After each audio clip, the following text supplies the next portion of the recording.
Hello and welcome to Keep It Simple 1D4. Yeah, after about 15 months after Keep It Simple 1E4 was released, now the D4 version is completed and released here on Chessable.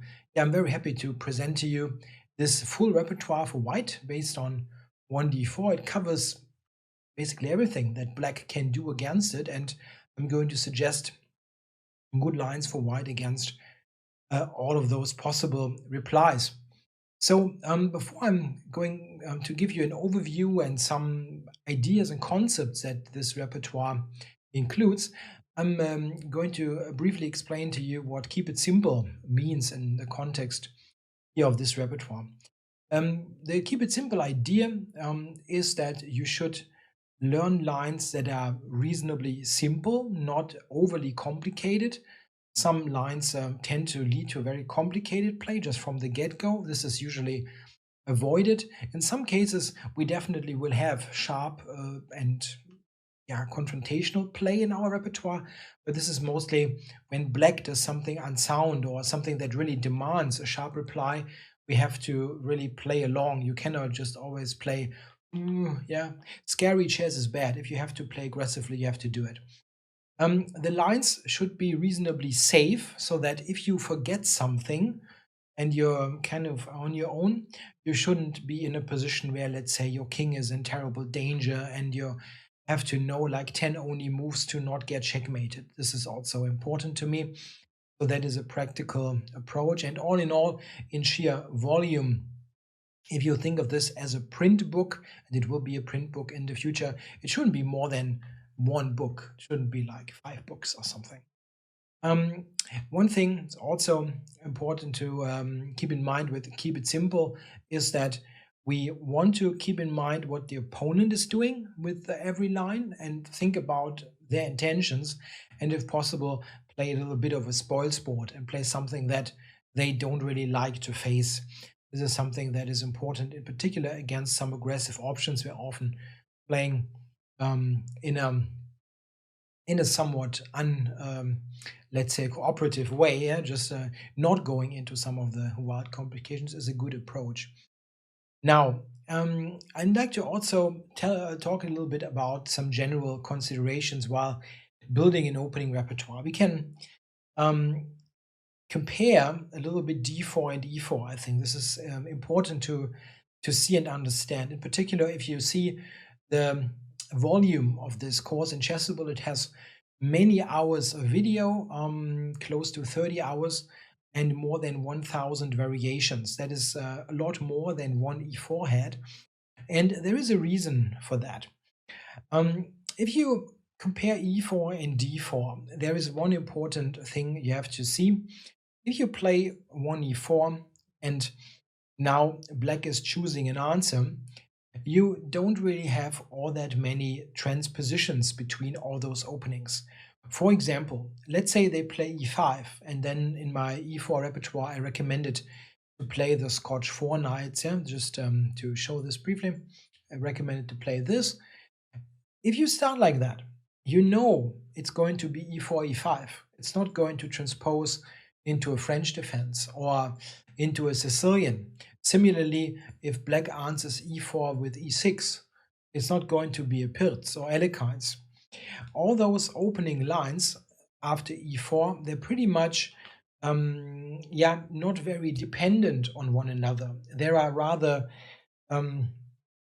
single parts of one construction that are easily interchangeable. This is not so much the case with D4.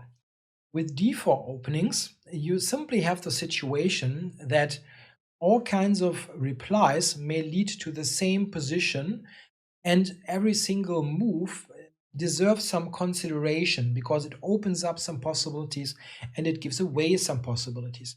For example, if you plan, let's say black plays knight f6, just to continue this with some moves on the board, it's a really important consideration if you want to play the knight to f3 or if you want to play c4, for example. Similarly, after something like this, it is hugely important if you play the knight here or the knight here, as there black, for example, can play d5 or c5 or bishop b4 or b6, and all of those replies would lead to versions of openings. So it is far more complex in terms of move orders and in terms of coherence. Everything has to kind of fit well together. And this brings us to a second point about d4 openings. Very often, simply the choice that both sides have is wider compared to e4 openings. E4 openings tend to be often more direct, more confrontational early on. You sometimes have early exchanges, for example. Just take, for example, an opening, let's say, like the Petrov, where you can often early on have an open file. And this is not so much happening in d4 openings. Like pieces are not getting traded all that often quickly, or that the center is blowing up early on. Yeah, this is also not happening that much. You often have a huge range of setups available, many pawn formations and so on. And this is due to the fact that both sides are playing oftentimes their own game for some moves. Yeah, so Black might have a setup in mind, or we could have a setup in mind, some sort of formation that we want to play for. And at the same time, both sides have lots of leeway.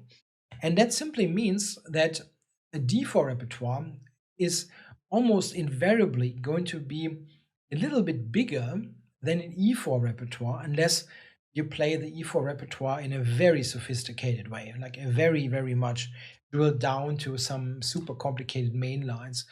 But just if you want to drill as deep as we want in a keep it simple context, there are just more options that Black has, and therefore we need to look at a little bit more.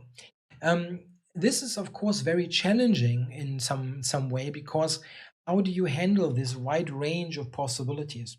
I looked at some approaches when I developed this repertoire, and one consideration that pretty early on crossed my mind is, what do we do with the f1 bishop? There are two general approaches. You can cato the bishop, or you can use it on its starting diagonal, often going to e2 later, d3, something like that. And I early on wanted to go for this central way of playing bishop to e2 or d3 later, and I examined the repertoire, for example, based on this, or based on main lines in the King's Indian and so on. I, however, quickly realized that this is pretty much never going to be as simple as you want it to be, because it is invariably becoming complicated in those lines. And also, there are there's a wide range of pawn formations possible.